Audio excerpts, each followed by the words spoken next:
پاکستان کی سیاسی تاریخ کا پہلا میڈیکل NRO حاصل کرنے والے سابق صدر پاکستان اور پیپلز پارٹی کے کرتا دھرتا ہیں عمران خان. حضرت عمران خان جتنا بھی کہیں کہ میں NRO نہیں دوں گا NRO نہیں دوں گا, دنیا جانتی ہے کہ عمران خان اس پوزیشن میں نہ تھے نہ ہیں نہ ہوں گے کہ وہ کسی کو NRO دے سکیں, ماں سوائے جہانگیر ترین, ماں سوائے فیصل واوڈا, ماں سوائے اپنے منہ چڑھے وزیروں کے.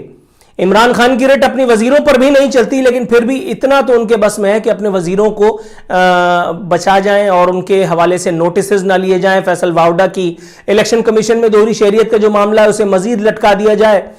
فورن فنڈنگ کا جو کیس ہے اسے اتنا طول دے دیا جائے کہ عمران خان کا اقتدار پورا ہو جائے اور اس کے بعد پھر اچانک ایک دن آنے والی حکومت میں نیا الیکشن کمیشن اس کا نوٹس لے لے, یا شاید پھر سپریم کورٹ اچانک اس کا نوٹس لے لے.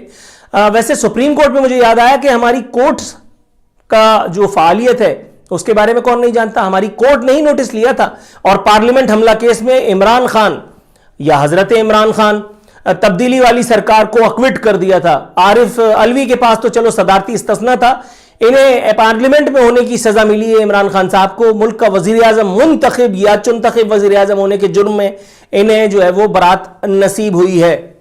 حضرت زرداری مزید کہتے ہیں کہ میں نے کہا پاکستان کھپے, جمہوریت بہترین انتقام ہے, یہ کہا بلاول نے. زرداری صاحب, دنیا کو جھانسا آپ دے سکتے ہیں لیکن میں ان لوگوں میں سے نہیں ہوں جو آپ کی باتوں میں سے آ جاؤں. آپ نے پاکستان کھپے کا نعرہ اس لیے نہیں لگایا کہ آپ کو پاکستان یا پاکستانیوں سے بہت پیار ہے, آپ اس ملک کے لوگوں کی خدمت کرنا چاہتے تھے. نہیں سر, اس ملک میں جو بھی اقتدار کے نشے میں ڈوبا ہوا حکمران آیا ہے وہ اس لیے نہیں الیکشن لڑا اور اقتدار میں آ گیا کہ اسے پاکستان کی پاکستانیوں کی خدمت کرنی تھی. جناب من اسے اپنے اکاؤنٹس بھرنے تھے, اپنی کئی نسلوں کا اسے حساب کتاب کرنا تھا. آپ بھی انہی میں سے ایک ہیں, یا اگر یہ کہا جائے کہ آپ ان سب کے ہیڈ ماسٹر ہیں تو بھی غلط نہیں ہوگا.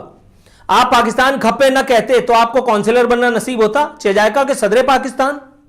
انہی اداروں نے جنہوں نے آپ کو اس وقت کلیئر کیا ہے, انہی کی مرضی اور منشا سے آپ صدر پاکستان بننے میں کامیاب ہوئے. ملک میں 5 سال تک جمہوریت کا اس نام نہاد جمہوریت کا جس میں کراچی میں ایک دن میں 100 لاشیں گر جاتی تھیں اور یہی MQM جھک مار کے آپ کے ساتھ مفاوت کے دسترخوان پہ بیٹھی ہوئی روٹیاں توڑ رہی تھی. کراچی میں لوگ لاشیں اٹھا رہے تھے لیکن یہی مہاجروں کے نام نہاد مسیحا بے حس بنے ہوئے اندھے بہرے گونگوں کی طرح حکومت کرتے چلے جا رہے تھے. زرداری صاحب مذاق, اور وہ بھی اتنا سنگین. آپ نے کہا بلاول کہتے ہیں کہ جمہوریت بہترین انتقام ہے. یہی انتقام تو ان ادوار میں لیا گیا جب پیپلز پارٹی یا نون لیگ اس ملک پر حکومت کر گئی تھی, اور یہی انتقام عوام سے آج بھی لیا جا رہا ہے. فرق کیا ہے؟ صرف یہ کہ اس وقت اقتدار کے ایوانوں میں عمران خان اور ممنون حسین عارف علوی نہیں تھا, آج ہے. اس وقت آپ تھے, یوسف رضا گیلانی تھے, کوئی اور تھا, نواز شریف تھا, ممنون حسین تھا, یا مطلب سانو کی فل ٹاس, اور وہ بھی مجھے. اللہ آپ کو نیکی دے. مزید فرماتے ہیں ہر شخص امید لگائے بیٹھا ہے کہ بھٹو کی پارٹی آئے گی. یہ کون گدھا ہے؟ یہ کون اللہ مارا ہے؟ اللہ تعالیٰ اس کو جہنم رسید کرے. یہ کون آدمی ہے جو امید لگا کے بیٹھا ہے کہ ملک میں بھٹو والوں کی حکومت آئے گی؟ یہ کوئی بہت ہی نشئی ہوگا, کوئی نشئی ہوگا, چادر اوڑھ کے کہیں پی رہا ہوگا, اس لیے اس نے کہا کہ چلو میں بھی یہی کروں. مطلب حد ہو گئی. کیسے ممکن ہے؟ آپ کے دور اقتدار میں جو کچھ ہوا کیا لوگوں کو پتہ نہیں ہے؟ کیا لوگوں کو پتہ نہیں ہے؟ واجد شمس الحسن وہاں سے فائلیں اور یہ مطلب یہی سب ہوتا رہا ہے. پھر ایک بہت بڑی شخصیت جس کی ہماری اپنی ایجنسیوں نے, اللہ تعالیٰ انہیں جس کو کہتے ہیں, اسے ایک بات کا اجر تو کم از کم ضرور دے, جنہوں نے اسے ایک بہت بڑی شخصیت کو جو پاکستان کے قومی راز چرا کر کے, اہم ترین شخصیت تھی وہ اور آج بھی ہے, وہ دشمن ملک کو دینے جا رہا تھا, اس کی کمبل کٹ ماری تھی. مطلب اندھی لگی ہوئی ہے, اندھی لگی ہوئی سر. مطلب آپ نے فل ٹاس لگائی ہوئی. بھٹو کی پارٹی آئے گی تو پھر بھٹو ہی کو زندہ رہنا ہوگا, پھر عوام پاکستان کو زندہ رہنے کا کوئی حق اس وقت بھی نہیں ملے گا. ٹائم پاس کر رہے ہیں آپ. کہہ رہے ہیں ہم نے بچوں کی طرح ملک کو سنبھال کر چلایا, ہم نے اپنی حکومت کی میعاد پوری کی. جی ہاں, آپ نے میعاد تو ضرور پوری کی اور اس بات کے لیے آپ ہر حد سے گزر گئے, لیکن آپ نے اس ملک کو بچوں کی طرح نہیں چلایا. آپ نے اس ملک کے لوگوں سے سوتیلی ماں والا سلوک کیا. یہ آغاز حقوق بلوچستان نام کا ڈرامہ, یہ 18ویں ترمیم کا ڈھونگ آپ نے اس لیے رچایا کیونکہ آپ کو 18ویں ترمیم کے ذریعے پیپلز پارٹی کی آنے والی یہ جو حکومت اس وقت موجود ہے اس ایک وقت میں آپ نے اس کے گرد ایک جال بن دیا تاکہ اس سے تحفظ فراہم کیا جا سکے. اگر یہ 18ویں ترمیم لوگوں کو کتے کے کاٹے کی ویکسین نہیں دے سکی, اگر لوگوں کو پینے کا صاف پانی نہیں دے سکی, تو آگ لگے ایسی ترمیم کو اور جہنم میں جائیں اس کو تحفظ دینے والے یا اس کو منظور کرنے والے.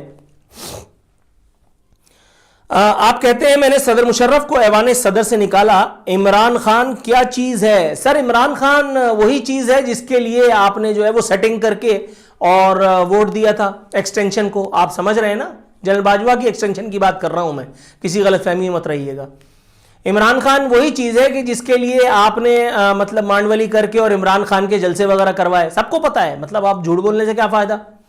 عمران خان وہی چیز ہے کہ جس کے لیے مختلف اشاروں پر ناچتے ہوئے, تگنی کا نہیں پھرکی کی طرح سے ناچتے ہوئے آپ اس حکومت کو تحفظ دینے کے لیے کبھی کہہ رہے ہیں حکومت 31 جنوری کو چلی جائے گی, اس سے پہلے کہہ رہے تھے حکومت 31 دسمبر تک چلی جائے گی. ٹائم پاس کر رہے ہیں آپ, ٹائم پاس کر رہے ہیں آپ. آپ کو پتا ہے کہ اگر آپ کی حکومت اس مرتبہ چلی گئی تو کسی کے اچھے خان بھی آپ کو سندھ کا اقتدار اگلے 1000 سال تک نہیں دلا سکتے. اس حکومت کے تحفظ کے لیے آپ کو ناک رگڑنی پڑے, کسی در پہ سجدہ کرنا پڑے, آپ کریں گے, کیونکہ یہ آپ کا ماضی بھی ہے, یہ آپ کی ہوس بھی ہے, یہ آپ کی لالچ بھی ہے اور آپ کی سیاسی بقا اور اس کی ضرورت بھی. آپ کہتے ہیں ہم جیلیں بھرنے کے لیے تیار ہیں. میں 10 روپے کی شرط لگاتا ہوں حضرت زرداری صاحب, آپ جیلیں بھر کے دکھا دیں, آپ استعفیٰ دے کے دکھا دیں, آپ اپنی اسمبلی سے استعفیٰ دے دیجئے, آپ اپنی حکومت کو ذرا ترک کر کے دکھا دیجئے, میں آپ کو 10 روپے دوں گا انعام میں.